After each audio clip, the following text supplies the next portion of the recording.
How's it going, everyone? Welcome to another episode of Draft to the Future. I'm one half of the team, Matt, and this is just your weekly checkup on the players we highlighted in summer scouting.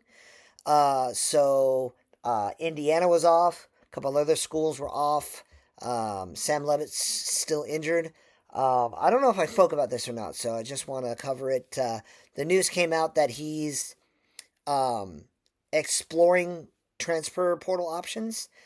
Um, I mean, you're a good quarterback, and you want to improve your stock. Um, I get worried because I want to see little schools grow and excel, and it's hard to build a program when you can't keep your people. But then, like, you could go to your boosters and be like, "Hey, he's looking for more money." Yeah, it's just the way of the world. People with money can afford better things. Um, so I don't blame him for looking into it. I'm a little sad because I'm originally from Arizona.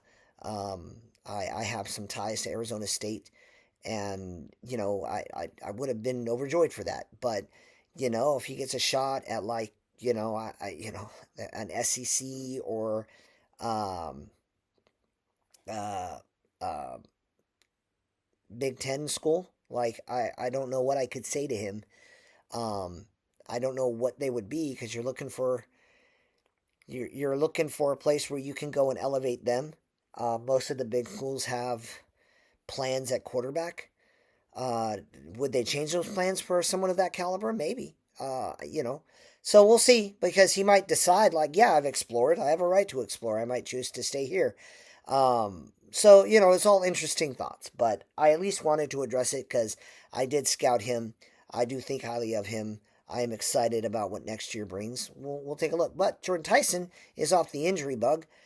He played at Colorado. He only had 4 targets with 2 receptions. So, I mean, it's not, he had no drops, for the record. It's not like he had a lights out day. No, I mean, he had 61 yards. So he averaged 30 yards a catch. They won 41 to something. I don't know why you throw the ball when you can run for a mile and a half. So all in all, a solid game for Jordan Tyson. Good to see him back. Good to see him kind of healthy.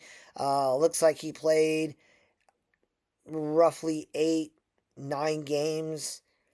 So there's an injury concern with Tyson, and I'll be interested to see how teams look at his injury. If you just look at his talent, and again, I think very, very highly of him. Most people think he's the top receiver in the draft.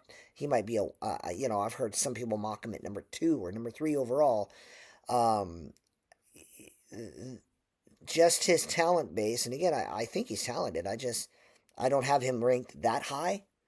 Um, and for me, like, he might run a 40, and then that testing speed might change my opinion. But um, I look for a little more breakaway than I see in him. I've mentioned this before.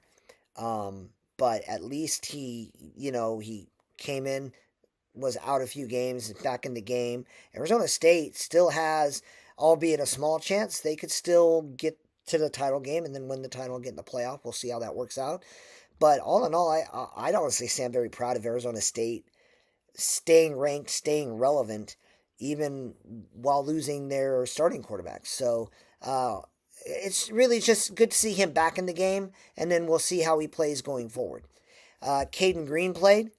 So again, my knock on Caden Green was, how do you play? Oklahoma is in the discussion for best defense in college football. And he had 71.5 offensive grade, 61.6 run block, and an 87.5 pass block. I'm like, I want to see his athletic testing. His height and weight are great for a tackle. Is his arm length there? Is his athleticism there? I know he can play guard. But can he play tackle at the pro level?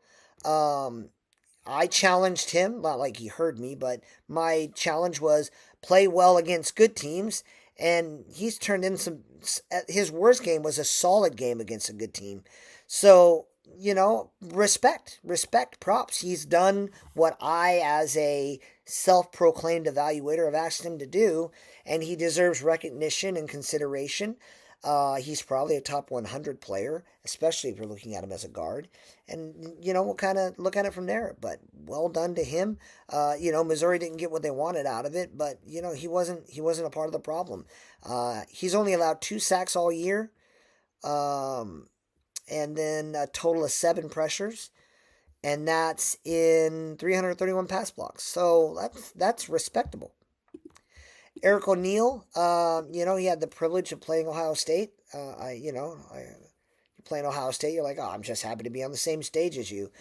Um, so he had a 67.5 defense grade, 61.3 against the run, 69.6 pass rush. He had 5 pressures, 1 hit, no sacks. He didn't have a lot of sacks to begin with, so it is what it is. He did have 2 missed tackles, 8 for the season. So his missed tackles are a little concerning, in my opinion. But a relatively okay game against arguably one of the better teams in the country. Before you start coming at me with Ohio State, they didn't have this receiver and that receiver, and their mother and their cousin weren't playing. Like, I get it.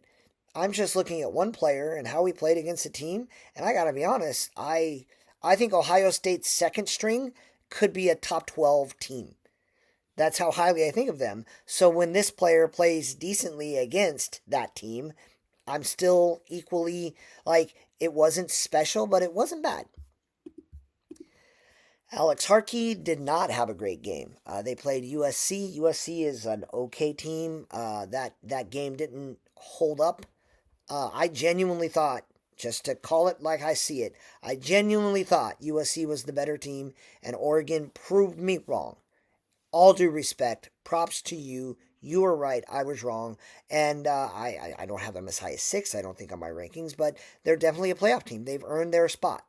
I've always thought that people were projecting them, but now they have earned what they have been. Once you're in the top 12, I don't care if you're 1 or 12. Well, honestly, 1 or 10. More on that here in a little bit. So Alex Harkey had a rough game in a win, but his run blocking was low.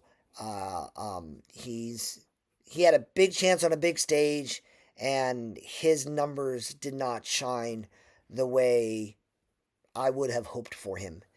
So interesting thing about Chandler Rivers from Duke, 60 overall defense, 39.6. He had a rough day against the run. Now that North Carolina, you kind of take that for what it is.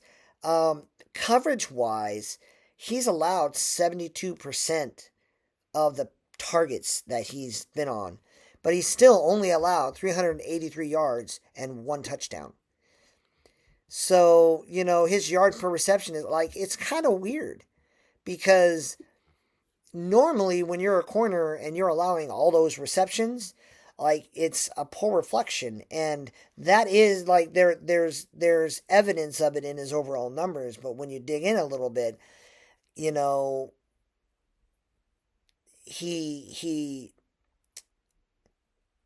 ends up preventing the big play.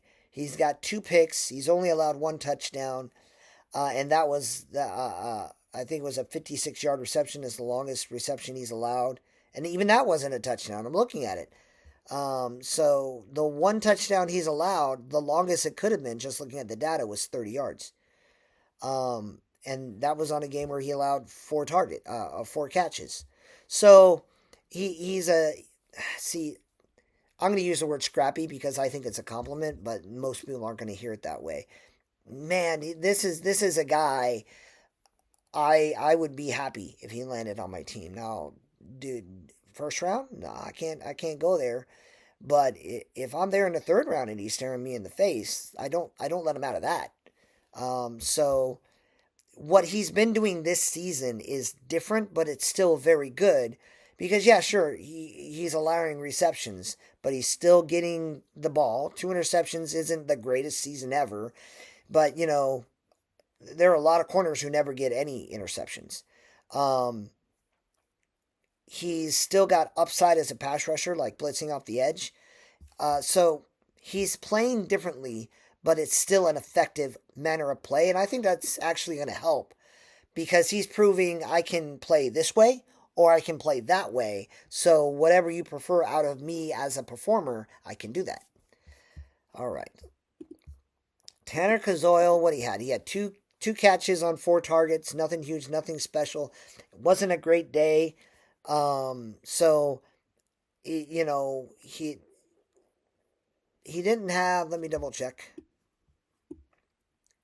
He had 1 drop, and that's not great. When you have 1 drop out of 4 targets, that doesn't help. Um, but ultimately, this was probably his worst day. At least the numbers imply it is. Um, but then again, this was the only game where he was targeted less than 5 times, and every other game he's been playing well. Now maybe they schemed him out, maybe they bracketed him. There are a lot of things going. I don't think you can bracket a 6'7" dude, but whatever. And I get there's a meme. He's literally 6'7". I can't get around it. But a guy performing the way he's been performing, I probably target him more than 4 times. But I can only speak to the data that I have in front of me in the update. I haven't reviewed his tape yet, but the numbers say it wasn't his best day. Zane Durant, okay, like he played Nebraska and he played okay against Nebraska. He had another sack. Um, so I mean that's nice. He's up to 4 sacks on the season. Um, but he's got 1 sack against a ranked team. Um, so he did well against a team he should have done well against. That's the way I'll phrase it. Like, you're supposed to do well against this caliber of team, and he did well against that caliber of team. 72.2% tackling, 64.5 pass rush grade. It could have been better, but it could have been a lot worse. Like, he did okay. Um, I don't know if he's going to make my top 100. I don't know where he's going to fall. As a defensive tackle, uh, being 6'1" is one thing, but being 6'1" and only 287 pounds, that's a tough ask for me. There's a lot of data if you're looking at it from a height, weight, speed thing. Like again, like I bet he's gonna run fast. I bet he's gonna jump high, but I keep looking at his measurements and I really kind of think like, are you a linebacker? That's like, what I think. Can he put on the weight to be a true short nose tackle? Because I've been doing research, and a lot of your nose tackles aren't very tall, but they're very stout. They're very bulky. So I don't know, but he's not having the production that he would want or anyone would want. This was an okay game. You get a sack, you had a good game. So we'll see. We'll see how it goes. So Florida didn't have a great day, but Jake Slaughter continues to prove why he is, in my opinion, the best center in the class. He's still only allowed 1 sack all year on 395 pass blocks on a rough team. 69.3 this week's for offense, 65.6 run block, 75.6 pass block.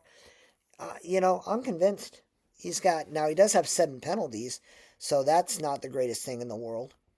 Um, so we'll kind of see how that goes, but just kind of consistently good. And when you're consistently good as a center, you have my attention. Last but not least for this week, Harold Perkins. So he had a better game. He played Western Kentucky.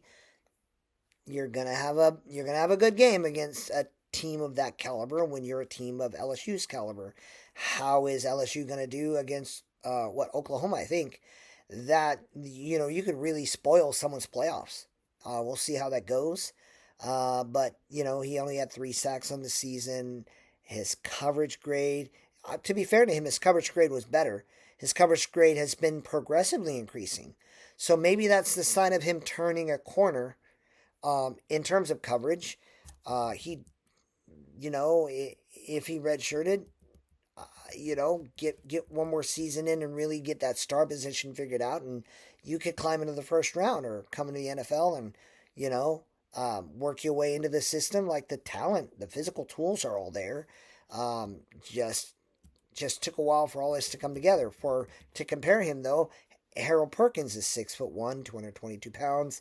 So I keep looking at that and going back to the Zane Durant thing. I'm like, I don't know. I might try him at linebacker. Um, I don't know. See what it is.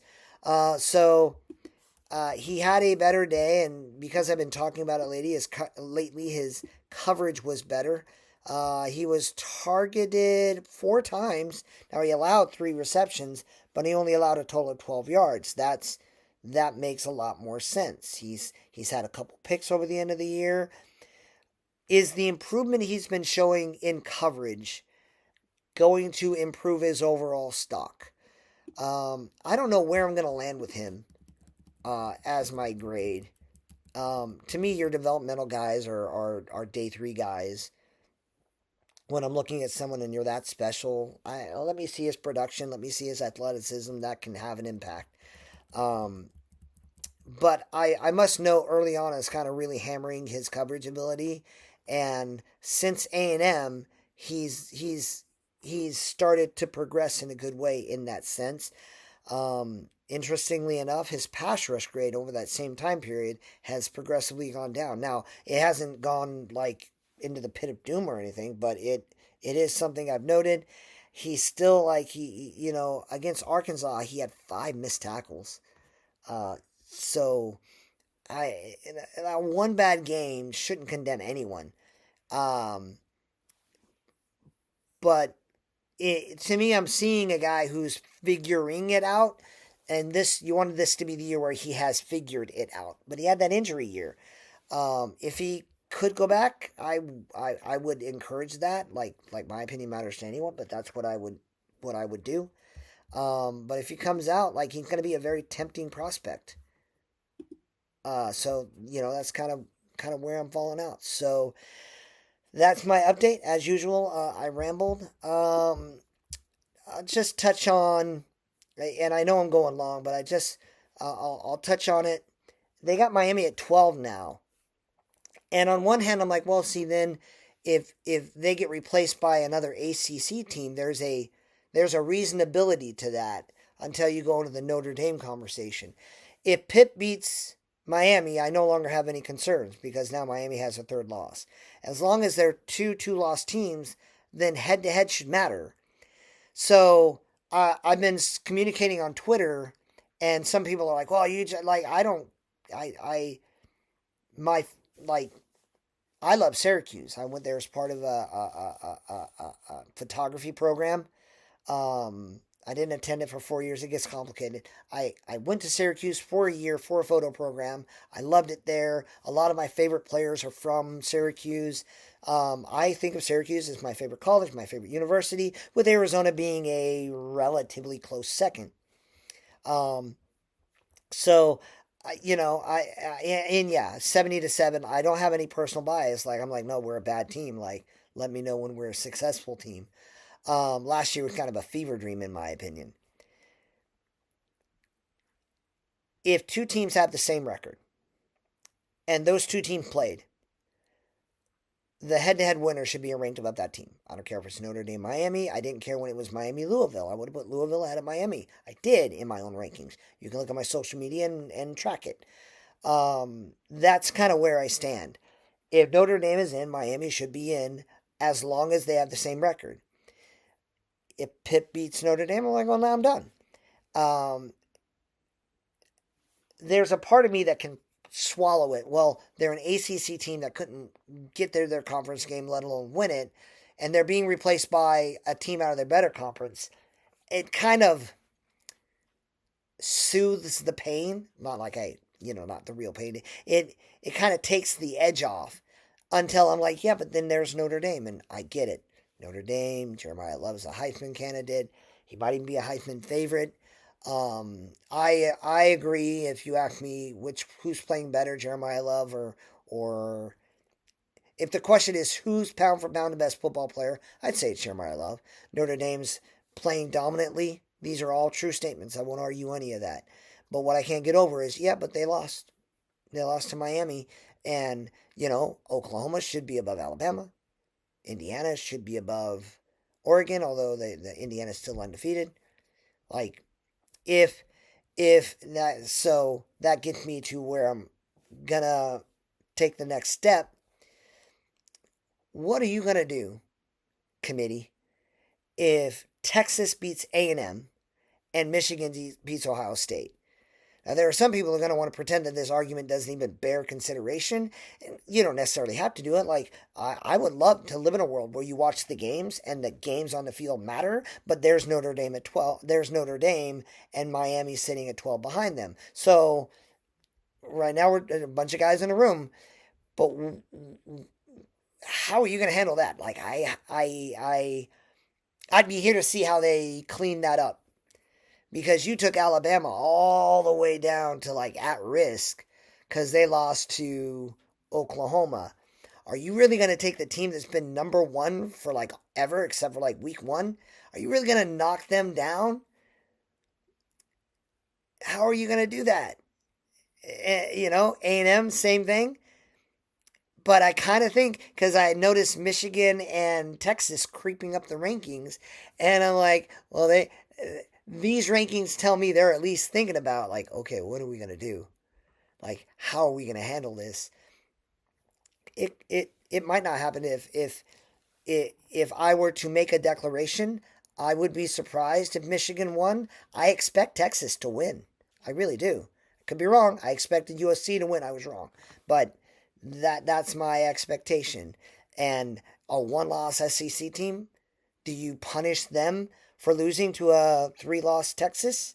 Meanwhile, you're like, no, Miami lost to this team. Miami lost to that team. I'm like, are you going to reward Texas for beating A&M, but punish Miami for beating Notre Dame? Even though, like, they lost to this team. Like, you can tell me who you lost to matters. Well, Miami lost. Notre Dame lost to Miami. Well, they lost to these other teams. Cool. Notre Dame lost to Miami. Wins matter. Miami beat Notre Dame. Like, what are we talking about? I just want it to make sense. And for me, if you have teams, one more time, head-to-head record, they have the same. If it's 10-2 versus 10-2, and they played, this is a very easy formula for me. Do I really think that Miami would beat Notre Dame or Notre Dame would beat Miami? What I really think is games on a field should matter. And when you win a game, you should be rewarded for the game you won. And again, punish you for the games you've lost. But you can't point out Miami's losses without pointing out that Notre Dame lost to Miami. Like you can't get around that until the records skew. I think I favor, like, I'm not really rooting, but I think Pitt will beat Miami, and then we'll see from there. So I kind of tagged on my CFP reactions with these updates because I don't want to make like 6 videos, but these are thoughts that have like occurred to me. And, we got rivalry weekend kicking off. I'm so proud that I said that. And, I love chaos. But then when chaos happens, one of the reasons I love it is it kind of reveals people. Because I would not be shocked if the committee is like, well, who's A&M beat? But then you are not taking Ohio State out of this playoff race. You are not doing it. So you better not remove A&M and not remove Ohio State. And I already know you're not going to remove Ohio State, so you can't remove A&M. And then who else do you remove?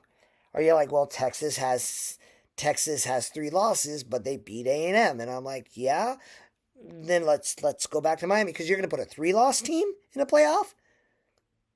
And they lost to Florida? Like, wins and losses should matter. If you're curious, my tier is each week you look at who are my top 25 and how many of those teams did you beat. If you beat more of those teams, you should be ranked 1. whoever's beaten the most top 25 teams current, not all-time current, then that is your, and you can have whatever system you want. This is mine. When I give you my rankings, and you can see it on my channel, these are the teams and who they've beaten based on that ranking for that week. And that's according to mine, if you're looking at my channel. And then, okay, then it's Power 4 wins. Those things matter even more than that. Like, I'll take a 10-2 team with 4 top 24 wins over over an undefeated team. Like, you're undefeated, but you have 1 top 25 win. You haven't played anyone. I don't care. Who have you beaten? Question 1. That goes into Power 4 wins. And then we can talk about your record. That does not mean like I'm not kicking that undefeated team out, but I'm not necessarily ranking you number 1. Life would be easy if the number 1 team would just win.